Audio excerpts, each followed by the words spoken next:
Has it ever happened to you, or is it currently happening, that you wondered, what is my manager actually doing? And I think this is a very normal question to ask yourself once in your career. This question can arise for different reasons.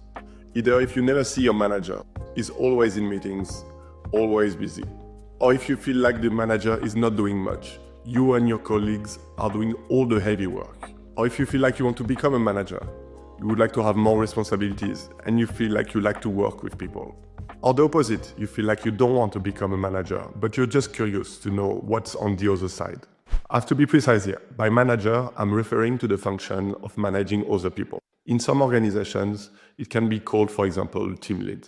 But first, for those who don't know about me, I'm Vincent, and I've created this channel to help people in their professional and in their personal lives. I've been coaching and training managers for several years now, and I realized that people had a very hard time answering this question. And let's be honest, it's not an easy question to ask. Rarely you see team members asking their managers. So I've been wondering, Mr. Manager, what are you doing all day? It might come as something disrespectful. And even if you manage to formulate the question in the best possible way, you might sound overly ambitious. Maybe you should focus first on your scope before asking what it takes to become a manager. But I'm a strong believer that this question is not asked enough. And as a result, it creates gaps in the knowledge and understanding of the role. And I will come as far as saying that some managers discover what managers are doing only once they become one. Some managers have never been taught the full value that they can bring to organizations. If a marketing manager or a team lead position is open, there's a high chance that a team member that has a strong expertise in setting up marketing campaigns can be promoted. This happens because companies want to leverage the expertise of the team member. But the nature of the job changes once you become a manager. This is an invisible part of the iceberg that many don't see until they step into the role. So this is why in this video, we'll discover the 3 key functions of a manager to make sure you have the full visibility and clarity on the role of a manager. The first function of a manager is to set the what, the how, and the why of the scope he is responsible for. The what is a task that he has been most likely an expert on. For example, setting marketing campaigns. The how is the process on how to deliver the best outcomes. For example, how to optimize marketing campaigns. And the why finally. Why does it matter? What's the strategy behind the task that we are doing? Only by detaching from the what, the manager can improve the how to deliver better outcomes and understand better the why, how to deliver the optimal result for the organization while motivating the team. Detaching from the what can help reflection and innovation.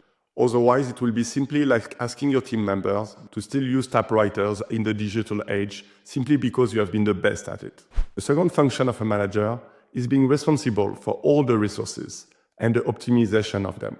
An example of resource can be targets, marketing budget, and team members.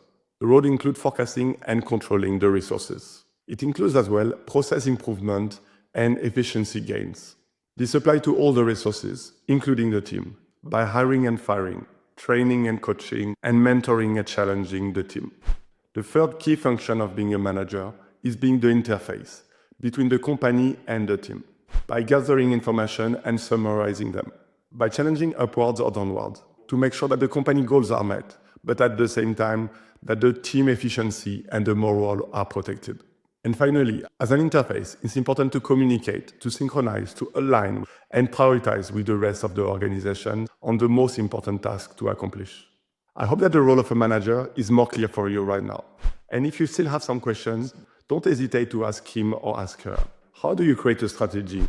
Or how do you monitor the outcome of your team? Finally, if you aspire to become a manager, or if you're already a manager and you would like to expand your knowledge, I've created a training called How to Unlock the Great Leader Inside of You. If you're interested in that training, have a look in the description to request early access to the training.